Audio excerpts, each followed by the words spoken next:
Hello, everybody. I'm Jesse Waters, along with Judge Jeanine Pirro, Jessica Tarlov, Dana Perino, and Greg Gutfeld. It's 5 o'clock in New York City, and this is The Five.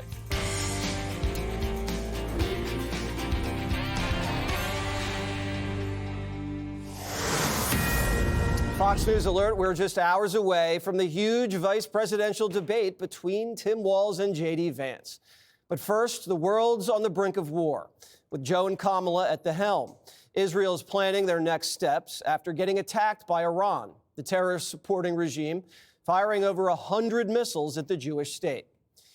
Joe and Kamala trying to act like they're on top of things after Iran attacked Israel. Watch this. The United States military actively supported the defense of Israel, and we're still assessing the impact. But based on what we know now, the attack appears to have been defeated and ineffective. And this is testament to Israeli military capability and U.S. military.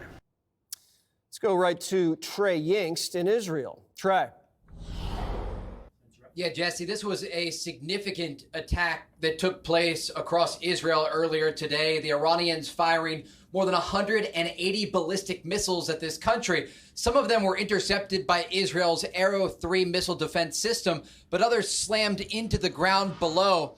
We also understand that the Israeli cabinet is meeting tonight to determine what their response will be to this attack that sent millions of people to bomb shelters. We could see here from the city of Haifa in the northern part of Israel, as these missile defense systems were active, they were picking off the ballistic missiles that were soaring through the air.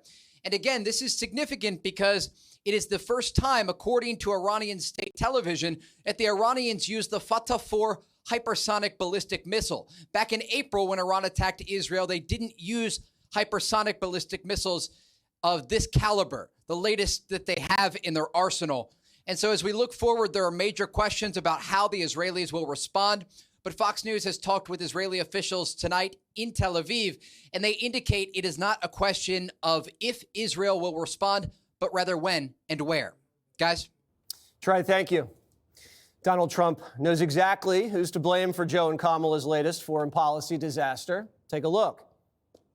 The world right now is spiraling out of control. When I was president, Iran was in total check. The Iranians were starved for cash. Iran was on the verge of bankruptcy. They had no money left. They had no money for Hamas.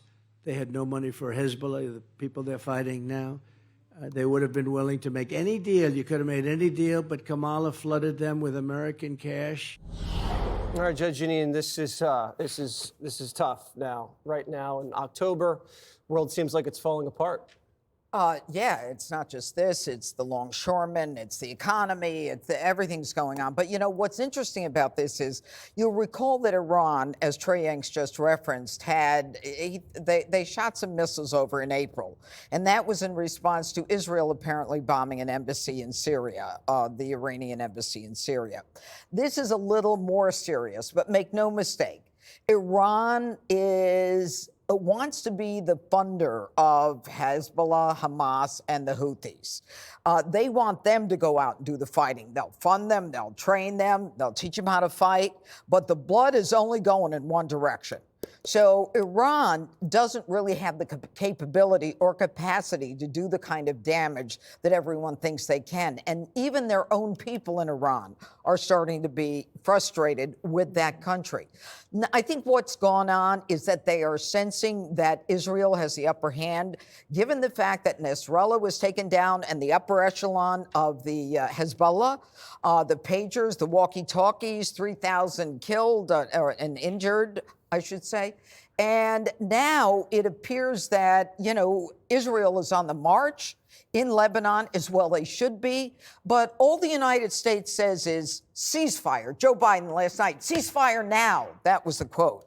And the truth is that Hezbollah, which is even worse and more sophisticated than Hamas, you know, violated a UN resolution from 2006, like almost immediately, and the UN and everybody's cool with it. But as soon as Israel tries to defend itself, then there's a problem.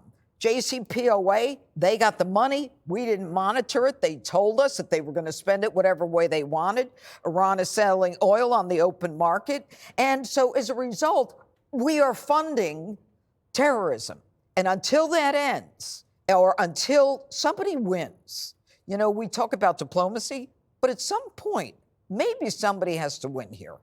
Jessica Tarloff. Well, I feel and I hope that Israel is on the precipice of winning this. It's been an incredible couple of weeks and, frankly, an incredible few months going back to April when they did manage to hit that embassy. I think that Bibi Netanyahu, for however people feel about him, generally speaking, has garnered a lot of goodwill and praise for the type of leader he is for this, the kind of statecraft that this took, the kind of spycraft that it took, and feels as though the IDF is the only force that could have pulled something like this off. Iran looks weak in this. I understand it is very serious. I was speaking to a friend whose family lives in Israel, said they are all in bomb shelters. There is not one person that is out walking around right now, but Iran has been humiliated because of what Israel has pulled off in terms of destructing Hamas, then with Hezbollah as well, and they needed to do something. To the point that Joe Biden has just said ceasefire now, that's not true. The goal is a ceasefire, obviously, but he has said firmly we stand with Israel. They are using our missiles to kill these terrorists. They're firing off of our aircraft carriers. We are part of this fight with them. And the narrative that Iran was completely contained and did nothing while Donald Trump was president, the Iranians fired missiles at U.S. bases, and over 100 service members had traumatic brain injury. And that was when Donald Trump was president. So this narrative does not hold up. Joe Biden and Kamala are not responsible for what has happened since October 7th. There obviously were questions about what intelligence failures there were, but that lays at the feet of Bibi Netanyahu, not at the U.S. president and the U.S. vice president. I want to make one thing clear. You said it was a lie. Joe Biden said yesterday, ceasefire you said that's now. all he says, and But I said wait a minute. Wait a minute. He said ceasefire now last night.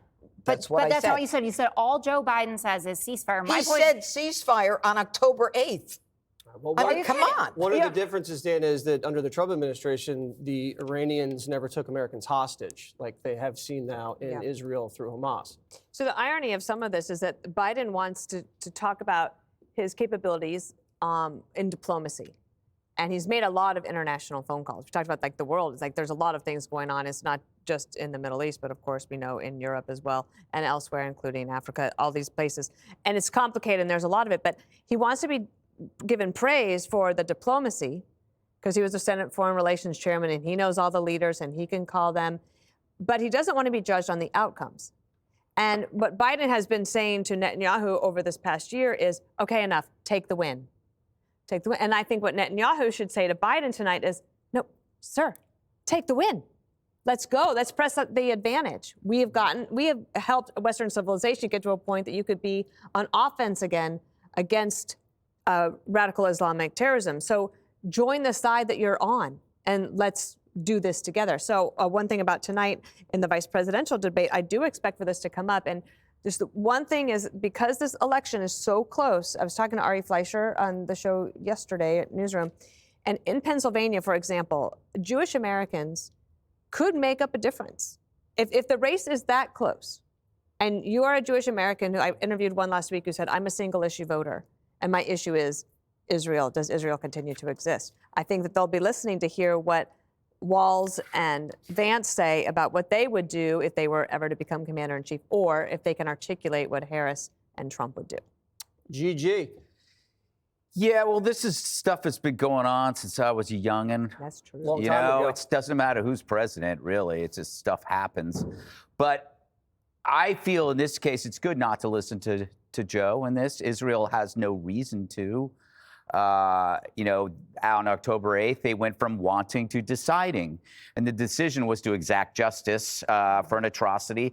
And we should understand that. If anybody were to say, hey, you should exercise restraint, to me, after something like that, I would be polite, but it would have absolutely no impact on what I plan to do. If anything, I'm amazed at Israel's restraint, and I'm impressed by their precision and methodical response. I mean, Iran is, Israel is playing chess and Iran is playing Yahtzee. Compare their responses. Iran is lobbing these missiles onto a country's capital.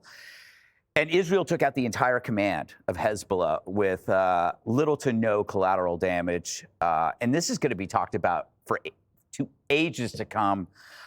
Even Hollywood couldn't make this up.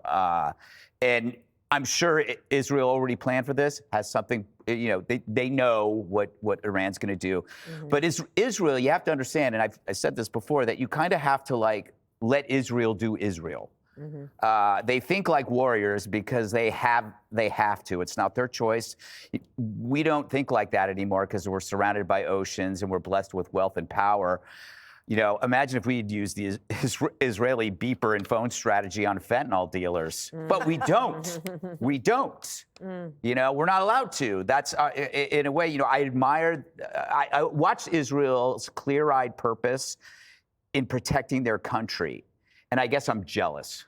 Yeah. I'm jealous when I look at our borders, when I look at our crime, and I see how this progressive mentality has brought us here and how they are so steadfast in letting that mentality, corrupt their dedication to protecting their homeland.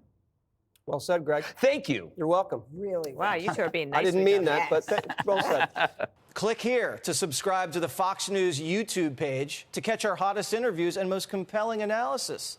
You won't get it anywhere else.